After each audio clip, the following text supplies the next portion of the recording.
ഇത്തവണ നമ്മുടെ റംബൂട്ടാൻ നിറയെ പൂത്തിട്ടുണ്ട്. നമ്മുടെ ഇന്നല്ല, മൊത്തം കേരളത്തിൽ മൊത്തം ഭൂരിഭാഗം റംബൂട്ടാനും നന്നായിട്ട് ഫ്ലവറായി നിൽക്കുന്ന സമയമാണ്.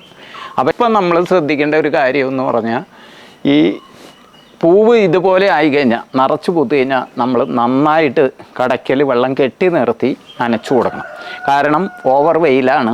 അപ്പോൾ ചെടിക്ക് വെള്ളത്തിൻ്റെ ലഭ്യത കുറഞ്ഞു പോയാൽ ഓട്ടോമാറ്റിക്കായിട്ട് ഈ പൂക്കൾ കൊഴിഞ്ഞു പോകും. അപ്പോൾ നമ്മൾ വെള്ളത്തിൻ്റെ കാര്യത്തിൽ ഈ പൂത്ത് നിൽക്കുന്ന സമയത്ത് ഒരു കോംപ്രമൈസും പാടില്ല. നമ്മൾ വെള്ളം കൊടുത്തേ പറ്റൂ. വെള്ളം കൊടുത്തില്ലെങ്കിൽ ആ കാരണത്താൽ കൊഴിഞ്ഞു പോവാം. പിന്നെ മുകളിൽ നിന്നുള്ള വെയിലിനെ നമുക്ക് ഒരു പരിധി വരെ ഒന്നും ചെയ്യാൻ പറ്റില്ല. അത് ഓവർ വെയിൽ, ചൂട് നോർമലി റംബൂട്ടാനെ സംബന്ധിച്ച് 30 ഡിഗ്രി ചൂടാണ്. നമ്മുടെ ഇവിടെ എന്ന് പറഞ്ഞാൽ 36, 38, 40 പോയിക്കൊണ്ടിരിക്കുന്നത്. അപ്പോൾ മുകളിൽ നിന്ന് തന്നെ ആ പ്രശ്നം നമ്മളെ കൊണ്ടൊന്നും ചെയ്യാൻ പറ്റില്ല. അതിന് നമ്മൾ മാക്സിമം ചെയ്തു കൊടുക്കാവുന്നത്, കടയ്ക്കൽ ഏറ്റവും കുറഞ്ഞത് നന്നായിട്ട് വെള്ളം കെട്ടി നിർത്തി നനയ്ക്കണ സ്ഥലമാണെങ്കിൽ 3 ദിവസം കൂടുമ്പോൾ കറക്റ്റായിട്ട് നനച്ചു കൊടുക്കുക. 2 ദിവസത്തിൽ നനച്ചാലും കുഴപ്പമില്ല. പിന്നെ ഈ തുള്ളി നന കൊടുക്കണ ഒരുപാട് ആൾക്കാരുണ്ട്. അപ്പോൾ തുള്ളി നന നമ്മൾ മോട്ടർ അടിച്ചിടണോ, തുള്ളി നന കൊടുക്കുന്നുണ്ട്. ചെടിക്ക് ആവശ്യമായ വെള്ളം കിട്ടണ്ടോ എന്ന് നമ്മൾ ശ്രദ്ധിക്കണം. അല്ലാതെ നമ്മൾ നനയ്ക്കണ്ടെന്ന് മാത്രം പറഞ്ഞിട്ട് കാര്യമില്ല. ചെടിയുടെ ആവശ്യത്തിന് പൂത്തു നിൽക്കുന്ന സമയത്തെന്ന് പറഞ്ഞാൽ അതിന് കാര്യമായ രീതിയിൽ അതിൻ്റെ പൂക്കളെയും കാര്യങ്ങളെയും സംരക്ഷിക്കാനായിട്ട് ആവശ്യത്തിന് വെള്ളം കിട്ടണം. അപ്പോൾ ആ വെള്ളം കിട്ടുന്നുണ്ടെന്നുള്ള കാര്യം നമ്മൾ ഉറപ്പ് വരുത്തണം. അല്ലെങ്കിൽ ഇത് കൊഴിച്ചിലും കാര്യങ്ങളൊക്കെ കരിഞ്ഞു പോകാനും ചാൻസ് കൂടുതലാണ്. റംബൂട്ടാനെ സംബന്ധിച്ച് ഇങ്ങനെ ഇപ്പോൾ തൃശ്ശൂർ, എറണാകുളം ആ സൈഡുകളൊക്കെ ഇങ്ങനെ പൂത്ത് വന്നുകൊണ്ടിരിക്കുകയാണ്. അങ്ങനെ തെക്കോട്ട് പോകും തോറും വൈകി കുറച്ചും കൂടി കഴിഞ്ഞിട്ടൊക്കെ പൂക്കണേ. അപ്പോൾ പലരും ചെയ്യുന്ന ഒരു കാര്യമെന്ന് പറഞ്ഞാൽ, നമ്മൾ റംബൂട്ടാന് ഡ്രൈ ക്ലൈമറ്റ് കൊടുക്കണമെന്ന് പറയും. നന കുറയ്ക്കണം തുടങ്ങണ ടൈമിൽ. അപ്പോൾ പൂക്കുന്നതിന് മുമ്പും പൂത്ത് തുടങ്ങുന്ന ടൈമിലും ഓവറായിട്ട് വെള്ളം ചെന്നാൽ ചെടികൾ വളർന്നു പോകാനുള്ള ചാൻസ് കൂടുതൽ, പൂക്കൽ കുറഞ്ഞിട്ട് വളർന്നു പോകും. അപ്പോൾ അതുകൊണ്ട് ഒരു 10 ദിവസം ഡ്രൈ ക്ലൈമറ്റ് കൊടുക്കണമെന്നൊക്കെ പറയും. പക്ഷേ ആ കൊടുക്കണമെന്ന് പറഞ്ഞാൽ നമ്മുടെ ചെടിക്ക് വെള്ളത്തിൻ്റെ തീരെ കൊടുക്കരുതെന്നല്ല, ഒരു ചെറിയ ആവശ്യത്തിന് കുറച്ച് വെള്ളം ചെടിയുടെ മുകളിലുള്ള വേരുകൾക്കും കാര്യങ്ങളിലും ചെറിയ തോതിൽ, ഓവറായിട്ട് വെള്ളം കൊടുത്താൽ ചെടി പൂക്കൽ നിന്നിട്ട് വളരും. അപ്പോൾ ചെറിയ തോതിൽ വെള്ളം നമ്മൾ കൊടുക്കണം. ഇപ്പം നമ്മളോട് പലരും ചോദിച്ചൊരു ചോദ്യമാണ്, അവർ ഒട്ടും നനയ്ക്കാതെ നിർത്തി കംപ്ലീറ്റ് ഇലകൾ പൊഴിച്ചു.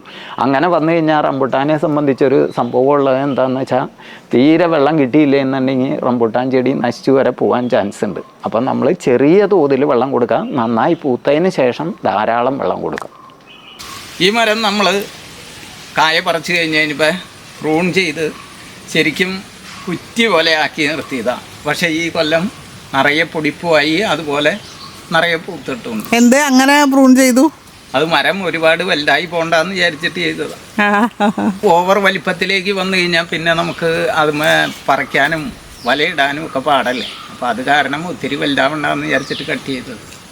അപ്പോൾ എനിക്ക് സംശയം ഉണ്ടായിരുന്നു ഈ കൊല്ലം പൂത്ത് കിട്ടുമെന്ന്. പക്ഷേ നിറയെ പൂത്തിട്ടുണ്ട്. അതെ, ഇതിന് ശരിക്കും മുട്ടയടിച്ച് അതിൽ കൊമ്പൊന്നും ഇല്ലാതെ. അതിനുശേഷം നമ്മൾ എന്താണ് ഇതിന് കൊടുത്തത്? അന്ന് പ്രൂൺ ചെയ്ത് കഴിഞ്ഞപ്പോൾ നമ്മൾ ഗ്രോയും നൈട്രോക്കിങ്ങും കൂടി സ്പ്രേയും കൊടുത്തു, അതുപോലെ കടക്കി ഒഴിച്ചും കൊടുത്തു. അപ്പോൾ പെട്ടെന്ന് തൂമ്പാവയും കാര്യങ്ങളൊക്കെ ചെയ്തു. ശരിക്കും ഇത് പ്രൂൺ ചെയ്ത കണ്ടീഷൻ കണ്ടു കഴിഞ്ഞാൽ ഇപ്രാവശ്യം കായ്ക്കുമെന്ന് പൂക്കുമെന്നും ആരും പ്രതീക്ഷിക്കില്ല. അത്രയ്ക്ക് പ്രൂൺ ചെയ്തൊരു മരമാണ്. പക്ഷെ നമ്മുടെ ആ വളമൊക്കെ കൊടുത്തതിൻ്റെ ആയിട്ട് തന്നെ ഇത് നന്നായിട്ട് പിന്നെ റെഡിയായത്. ഇപ്പോൾ ഈ കുഞ്ഞു കൊമ്പിലും കണ്ട പൂ വിരിഞ്ഞ് തുടങ്ങിയിട്ടുണ്ട്. മുകളിലൊക്കെ നിറച്ചായിട്ടുണ്ട്. പക്ഷേ നമ്മുടെ കൊമ്പ് കുറയുമ്പോൾ അതനുസരിച്ച് കായ കിട്ടുള്ളൂ ഉള്ളൊരു കാര്യമുണ്ട്. ഇതാണ് ഫസ്റ്റ് പൂവിട്ടത്. അപ്പോൾ അതുകൊണ്ട് തന്നെ അതിൽ കായ ആയിട്ടുണ്ട്. ഇതിലിപ്പോൾ പൂവായി വരുന്നേ ഉള്ളൂ. ഇത് കണ്ട ഈ താഴത്തെ കൊമ്പിലൊക്കെ കാണിച്ചു തരാം. കണ്ട ഇവിടെയൊക്കെ തന്നെ നമ്മൾ ഫ്ലവറിങ് സ്റ്റേജ് ആകുന്ന സമയത്ത് ബ്ലൂമും നൈട്രോക്കിങ് സ്പ്രെഡോൾ ഈ 3 കോമ്പിനേഷൻ നമ്മൾ സ്പ്രേ കൊടുക്കുകയും തടത്തിൽ ഒഴിച്ചു കൊടുക്കുകയും ചെയ്തിരുന്നു. ഇതും ഫ്ലവറിങ്ങിനെ സപ്പോർട്ട് ചെയ്യുന്ന കാര്യമാണ്. നമ്മുടെ വീഡിയോകളിൽ ഇത് റെഗുലറായിട്ട് നമ്മൾ കാണിക്കുന്നതുകൊണ്ട് പ്രത്യേകിച്ച് ഇതിനിപ്പോൾ ഉപയോഗിക്കുന്ന രീതി കാണിക്കുന്നില്ല. നിങ്ങൾക്ക് എന്തെങ്കിലും ഡൗട്ട് ഉണ്ടെങ്കിൽ വീഡിയോയിൽ കൊടുത്തിരിക്കുന്ന വാട്സപ്പ് നമ്പറിൽ മെസ്സേജായിട്ട് അയച്ചാൽ മതി. ഡീറ്റെയിൽ ആയിട്ട് പറഞ്ഞു തരുന്നതാണ്.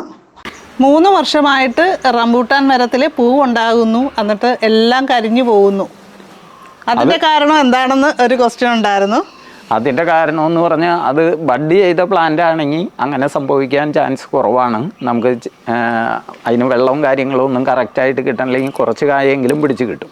ഇത് സീഡ് മുളപ്പിച്ച തൈയാണെങ്കിൽ, ആൺചെടിയാണെങ്കിൽ, മെയിൽ ചെടിയാണെങ്കിൽ അതിൻ്റെ നിറയെ പൂക്കും, പക്ഷേ ഒറ്റ കായ പോലും പിടിക്കില്ല, എല്ലാം കരിഞ്ഞ് കൊഴിഞ്ഞു പോവും. അതായിരിക്കാനാണ് ചാൻസ്. അത് സീഡ് മുളപ്പിച്ച തൈയാണെങ്കിൽ ആൺചെടിയായിരിക്കും. ചിലരുടെ റംബൂട്ടാൻ പൂത്തിട്ടില്ല, ഇങ്ങനെ തളിരിൻ്റെ ആണോ പൂവാണോ എന്ന് ഡൗട്ട് അടിച്ച് നിൽക്കുകയാണ്. അപ്പോൾ ഈ പൂക്കാത്തതിൻ്റെ കാരണം എന്താണ്? റംബൂട്ടാനെ സംബന്ധിച്ച് റംബൂട്ടാന് 100% സൺലൈറ്റും വേണം.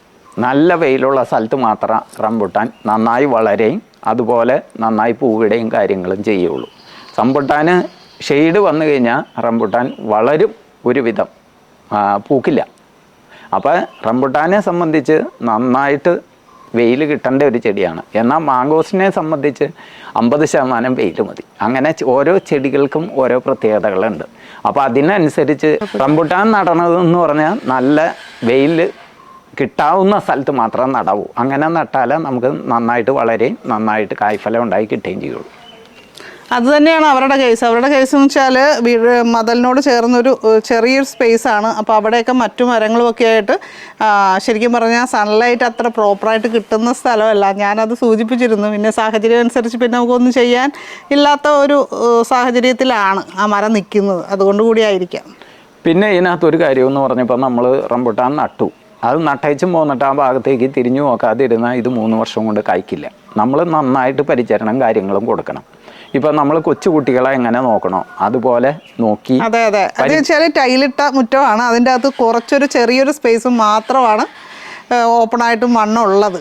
ടൈലിട്ട സ്ഥലത്ത് കുറച്ച് സ്പേസിൽ വെച്ചാലും കുഴപ്പമൊന്നുമില്ല. അപ്പം നമ്മൾ ഖരരൂപത്തിലുള്ള വളങ്ങൾ കൂടുതൽ നമുക്ക് കൊടുക്കാൻ പറ്റില്ല. ലിക്വിഡായിട്ടുള്ള വളങ്ങൾ കൊടുക്കണം. അത് ഒരു 15 ദിവസം 20 ദിവസമൊക്കെ കൂടുമ്പോൾ ലിക്വിഡായിട്ടുള്ള സാധനങ്ങൾ അതിൻ്റെ കടക്കയിലേക്ക് ഒഴിച്ചു കൊടുത്തു കഴിഞ്ഞാൽ അത് വളർന്ന കാര്യങ്ങൾ കിട്ടും. കാര്യം നമ്മൾ വലിയ ഒരുപാട് ഫ്രൂട്ട് ഉണ്ടായി അത് വിൽക്കാനുള്ള ഉദ്ദേശത്തിലായിരിക്കില്ല, നമ്മളുടെ വീട്ടാവശ്യത്തിനായിരിക്കും. അതിന് മനോഹരമാക്കി നമുക്ക് നിറയെ പഴുത്ത് കിടക്കുന്ന രീതിയിൽ നമുക്ക് ഉണ്ടാക്കിയെടുക്കാം. അപ്പോൾ ഇങ്ങനെയുള്ള കാര്യങ്ങൾ ചെയ്യണം. പ്രിയ കായകളായി വന്നതും ആ ടൈപ്പും പൂവ് വരെ ഉണ്ട്. അപ്പുറത്തെ മരം നല്ല പൂവിൽ നിൽപ്പുണ്ട്. ഇതിൻ്റെ അടിക്കൊമ്പ് എന്ന തളിർത്തിട്ടുമുണ്ട്. തളിർത്തതും പൂക്കണുണ്ട് കേട്ടോ. നമുക്ക് അവിടെ തളിർത്ത മരം പൂവായി നിൽക്കുന്നുണ്ട്. ആ മരങ്ങളിലല്ലേ? അത് തളിര് വന്നതിൽ തന്നെ പൂവുണ്ട്. അതെ അതെ. അപ്പോൾ ഈ വീഡിയോയുടെ താഴെ നിങ്ങൾക്ക് മാങ്കോസിനും റംബൂട്ടാനെയും കുറിച്ചുള്ള ഡൗട്ട്സുകളൊക്കെ ടൈപ്പ് ചെയ്യാവുന്നതാണ് കേട്ടോ. അപ്പോൾ ഇന്നത്തെ വീഡിയോ ഇഷ്ടപ്പെട്ട് കഴിഞ്ഞാൽ ലൈക്ക് ചെയ്യുക. അതേപോലെ മാക്സിമം നിങ്ങളുടെ ഫ്രണ്ട്സിലേക്കൊക്കെ ഒന്ന് ഷെയർ ചെയ്ത് കൊടുക്കുക. ചാനൽ ആദ്യമായിട്ട് കാണുന്നവരാണെങ്കിൽ ഒന്ന് വീഡിയോ സബ്സ്ക്രൈബ് ചെയ്ത് ബെല്ലൈക്കൺ ക്ലിക്ക് ചെയ്ത് ഓളെന്നുകൂടി സെലക്ട് ചെയ്യാൻ മറക്കല്ലേ. അതുപോലെ ഫേസ്ബുക്കിൽ കാണുന്നവർ ഫോളോ ചെയ്യുക. അപ്പോൾ നമുക്ക് അടുത്തൊരു വീഡിയോയിൽ വീണ്ടും കാണാം. നന്ദി, നമസ്കാരം.